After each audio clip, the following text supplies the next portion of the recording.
So we all know the story of how Markelle Fultz got to this point in his career, yet at the same time, I don't think we actually talk about that situation enough and how crazy it really was. Whether it was really just the yips or whether it was a real injury, all I know is that was a crazy situation. And it was the #1 overall pick. Now, it wasn't one of the crazy hype years, it wasn't a Zion or a Wemby. It wasn't even like an AD or Kyrie. It was more on the level of a Paolo or Anthony Edwards, obviously very hype, but not, not a can't miss, right? And a #1 overall pick going to Philadelphia of all places, and that happens to him in his career. And whatever that is happens, right? So he finds himself in Orlando. He actually starts playing pretty good basketball, and he goes from this. And the Heat now at the team foul limit. The Sixers, for their part in the penalty, to shooting 76% from the free throw line as a member of the Orlando Magic. Now, he was never going to live up to the hype of a #1 overall pick, but he did prove to be an NBA level player, a good NBA level player. He showed a lot of promise off the dribble as a shot creator. But what plagued him in Philly continued to plague him in Orlando, being injuries. Markelle Fultz somehow has already been in Orlando for 5 years. It does not feel like that. And I'm putting that lightly because one season he played 18 games and one season he played in 8 games.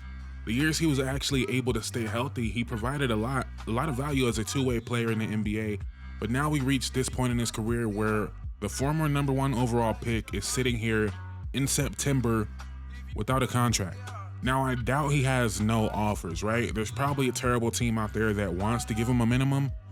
But at the same time, the NBA is not really in that place anymore where, bad teams are just giving out opportunities, right? If you're the Wizards, why would you give Markelle Fultz a deal when you're trying to focus on figuring out if Bilal Coulibaly can handle the ball more, if he could be more of a playmaker, right?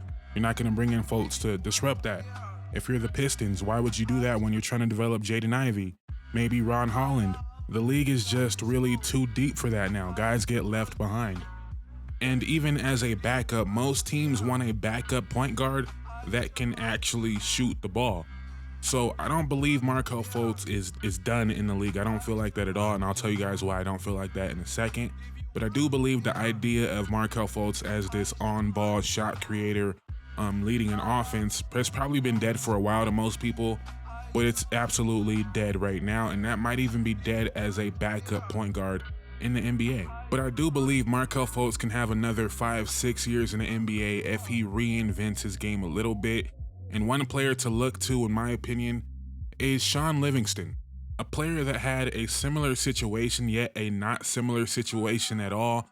A tall point guard, a long point guard, a lot of hype coming into the NBA, and a catastrophic injury. Now, whether you feel like Fultz was catastrophic mentally or physically, it was catastrophic, and we know Shaun Livingston's was catastrophic, and he had to reimagine the way he played the game of basketball. And I think a lot of us forget that Shaun Livingston's injury actually came in his 3rd year, right? He had a lot of injuries prior to that one, but the catastrophic one was in his 3rd year. He ends up missing the next 2 years of basketball entirely, and then he ends up playing with 7 different teams in 6 years just trying to find a place in the NBA. Amazing perseverance by him to even keep trying in that situation. But he finds himself on the Golden State Warriors. Now, every other team before the Warriors was still signing Shaun Livingston in hopes that he could be a variation or a lesser version of the player he was projected to be.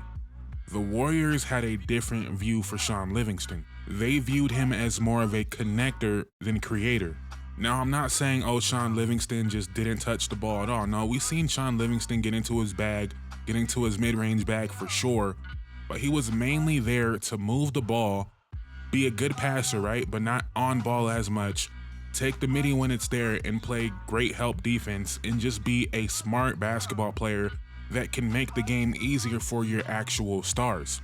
And I believe Markelle Fultz is going to have to go through a similar transformation. Now, before Shaun Livingston, there weren't really a lot of guards doing this, and Shaun Livingston is actually a cheat code because he's a legit 6'7", but there weren't too many Swiss Army knives at the guard position. Maybe I'm wrong. My old heads, let me know in the comments down below some players that might fit that description in the 90s or 80s or early 2000s, whatever the case might be. But now in today's NBA, you see guys like Bruce Brown, someone I feel like fits this category. Lonzo Ball, another one. Lonzo Ball has become a great shooter, but he still does a lot of other things on the court. DeAnthony Melton, a Warrior now. Josh Hart obviously does things a little bit differently, but Josh Hart, I feel like, fits that category. A chaos agent on the court from the guard position. Even though Josh Hart would be more like a power forward in today's NBA, but you get the point. Only 6'4", doing that. It's kind of the player Dallas was hoping Josh Green would be. Actually, you know who the perfect example of this player is? Russell Westbrook. From MVP to this type of role, but Russell Westbrook is going to be doing a Bruce Brown impersonation this year. He's going to run around, he's going to get a bunch of steals, he's going to rebound the ball, he's going to cut all the time off of Jokic, and at times he's going to be the backup point guard running the second unit. But if he's going to be on the court with Jokic, he has to be the player I just described. And I feel like that is where Markelle Fultz is in his career. He has to be someone that makes the game easier for the star players, because it's no longer give Markelle Fultz the ball.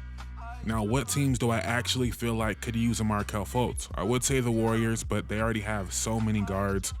I mentioned DeAnthony Melton and GP2 already, but they have Moses Moody, they have Pods, Buddy Hield, so it doesn't make sense for the Warriors in that regard. But if they didn't have all those guards, the idea of a Fultz, Steph, Pods backcourt or point guard rotation, I really like that, because he could play with either of those guys. But it's not gonna happen, and the obvious question with Markelle Fultz is what team has enough spacing to bring him in and not feel like he's gonna kill the spacing of an entire lineup? Because I would say Miami, right? But that depends on, who's getting majority of the minutes there, right? Because if there was a lineup with, say, Kevin Love, Bam Adebayo, Jimmy Butler, and one more shooter, whether it's Tyler Hero, Duncan Robinson, or Terry Rozier, adding Fultz to that lineup makes a lot of sense. The Clippers, I feel like, would have been a good look for him, but they got Chris Dunn. They also got Derrick Jones Jr. They also got Kevin Porter Jr., but that's a situation where I would take a flyer on Markelle Fultz. And this is where it gets difficult, right? Because the league is just so talented now that, 10 years ago, Markelle Fultz would just be on the roster right now. Someone would convince themselves that he still has star potential, and any team would have given him a flyer. But right now, someone like Kevin Porter Jr., who was just out of the league, is now back in the league. You got, I feel like Minnesota would be a great look for Markelle Fultz. Backup point guard. I like him playing with Ant or without Ant. I like him playing with Conley or without Conley. Makes a ton of sense. But they just drafted Rob Dillingham. They're not going to give Markelle Fultz that look. Why should they? A bad team like the Trailblazers, well, they got a bunch of guards. The Utah Jazz, well, they got Keontae George, who they really like. They still got Jordan Clarkson, and they still got Colin Sexton. I really like the idea of him on the Cavs, where he could play with Garland or with Mitchell. And I'm projecting a lot by saying he can play with these guys. I'm saying in an ideal world, in the role I feel like he's going to have to accept, he's going to have to be a player that can play alongside Darius Garland. Someone that can play alongside someone like LaMelo Ball. I feel like that would be a very good fit, but they don't have the structure in place to make something like that happen right now. But again, more of a connector than a creator, and I feel like he'd be a great connector between LaMelo and Brandon Miller. But as you can see, I am stretching it to try to find a home for Markelle Fultz, and most GMs probably aren't seeing it the way I'm seeing it. I just believe there's still too much talent in there to give up on, but maybe I'm wrong and Markelle Fultz is not going to be on the roster next year. That would be crazy, but let me know what you guys think. Do you agree with what I'm saying about him maybe having to change his game a little bit, be more of an off-ball player, play off of great players even more? It's really, the motto is really Bruce Brown, and if you gave Bruce Brown Markelle Fultz talent, you could do so much more out of that as a secondary playmaker once you get the ball in those advantageous positions. But maybe you guys aren't even getting what I'm saying, or maybe you just don't agree with it at all. Let me know in the comments down below. Thank you guys so much for watching. Please drop a like, please comment, please subscribe. I'm out. Peace.